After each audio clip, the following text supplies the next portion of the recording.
আমরা অনেক অনেক কনফিডেন্ট, কারণ যখনই কেন্দ্রে যাচ্ছি এই যে এত কিছু অশান্তির মধ্যেও আন্টির আঙ্কেলরা এসে বলে যাচ্ছেন যে আমরা ফুটবলেই ভোটটা দিয়েছি, কোনো টেনশন নাই, পরিবার মিলে এসে ভোটটা দিয়েছেন। ঠিক যেভাবে আমরা ক্যাম্পেইনের সময় যেটা আহ্বান করেছিলাম, ওনারা পুরো পরিবার মিলে, বন্ধুবান্ধব মিলে যাতে এসে ভোটটা দিয়ে যান ফুটবলে। আমি কাউকে জিজ্ঞেস করি নাই, ওনারাই আমাকে নিজের থেকে এসে বলে গিয়েছেন। So we are very very happy and সবাই যে স্বতঃস্ফূর্তভাবে এসে দিচ্ছেন, কেউ গুলশান থেকে আসছেন, কেউ আগার থেকে আসছেন, এগুলি নিজেরা এসেই যে গল্পগুলো বলেছেন, that's very hard for me.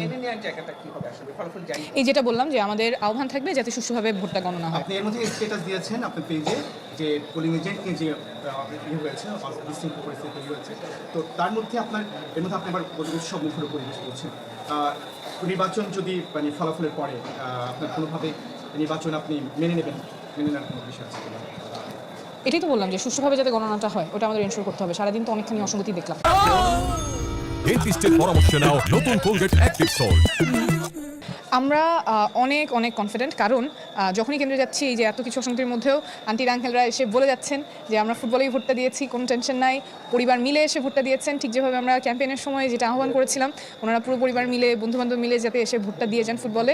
আমি কাউকে জিজ্ঞেস করি নাই, ওনারাই আমাকে নিজের থেকে এসে বলে গিয়েছেন। So we are very very happy and দেশের রাজনৈতিক আপডেট তথ্য পেতে চ্যানেলটি সাবস্ক্রাইব করবেন এবং ভিডিওটি ভালো লাগলে একটি লাইক দিয়ে আপনার মূল্যবান মতামত জানাতে ভুলবেন না।